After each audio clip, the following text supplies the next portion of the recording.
This is a power of 8 practice, an intending practice.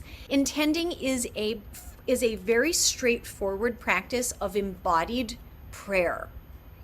It's a healing practice. For those of you that are Reiki practitioners, in many ways you could think of this as distance Reiki. So there are many ways to describe the same thing. And I like very much the intuitive and instinctive nature of intending. Intending is a practice that has afforded me freedom from thinking or believing I am powerless. Intending is a focused meditation and distance healing practice that Lynn McTaggart is a teacher of. I spent a year studying with her, and I love sharing this practice with you. Here's the simplest way to describe the process of intending. And for those of you that come regularly, please bear with me because I use the same simple example. I'm a simple person, I'm repetitive. Okay? So let's say Bob, my neighbor, says to me, "Hey Danny, will you pray for me tomorrow? I'm having hip surgery." Because I have a relationship with Bob, my next question to Bob would be, "Of course." Now I don't need to correct him and say, "I actually do intending." I just say, "Yeah."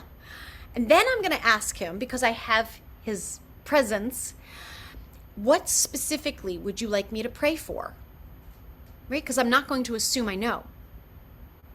So he might say, "Oh, will you pray that the operation goes smooth and that the effect of my hip replacement is I can play catch with my granddaughter with no pain." Okay? So he gave me 2 really specific directions. That's all I need. Now, if somebody says, "Will you pray for me?" and I don't have the opportunity to ask them what specifically they want prayers for, I go broad in the following way. I will pray that they are equipped, they experience themselves as capable to navigate what is. I will pray and intend that they feel not alone, and that they feel the sensations of love around them and through them.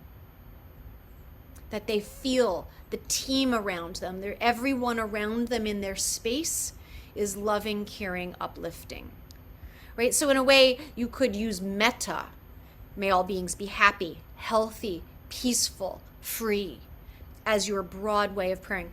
I do not go in and pray for, "Will their cancer be removed?" unless that's what someone specifically asks of me.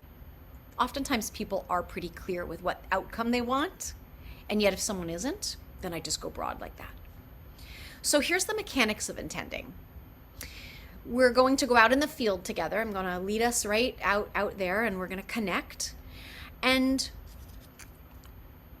in a moment, I'm going to invite you to share in the chat if there is someone that you know has said to you, and this could be for you, that there's a particular outcome they are seeking. So intending focuses on the freedom to, not necessarily the freedom from, right? So let's say someone is experiencing anger. We don't need to, the area of focus for intending would be on the freedom for Bob to feel free, connected, self-expressed, and at peace internally in mind and heart. Right? So we're focusing our practice on the outcome, the freedom to, not the freedom from. So when we go into the field, intending utilizes both our natural skills of of seeing and feeling, using our senses in the body, the outcome. So let's go back to Bob with his hip surgery.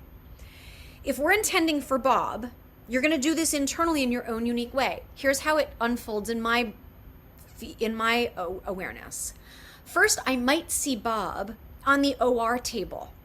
I'm seeing and feeling the cool air, the coolness of the metal table, the stainless steel table. I'm sensing the loving, reverent care and skill of his medical team, his surgeons. I'm feeling the hands under him, using my senses to move him, and everyone is handling his body with great care. Now I might fast forward to Bob is in the recovery. I might, just like in a dream sequence, you just go from A to B, you're like, I don't know how I got from here to there, but here we are. Now I might see and feel Bob waking up, feeling cared for, euphoric, pain-free. Now I might fast forward to Bob in the yard playing catch with his granddaughter, and there's no pain. He's just present with his granddaughter. And I'm hearing and feeling the air, the birds, the ball when he catches it, okay? So this is how intending works. It's a combination of seeing and feeling. The feel is key, using your senses for and as Bob. Now, if you're interested to learn more about the science of intending, The Power of 8 is a book or an Audible book I highly recommend, because all of Lynn's research of the effects of intending are in this book. Lynn's a scientist. She's kind of like a new age scientist. She's very cool. And what was also measurable was not only the effects of the Power of 8 practices, when 8 or more come together focusing on the same thing for another. It was measurable, the effects that the intenders were praying and intending for others were coming back to the intenders. So that's all spelled out in her book, okay? So if you're interested in learning more, that's where you go.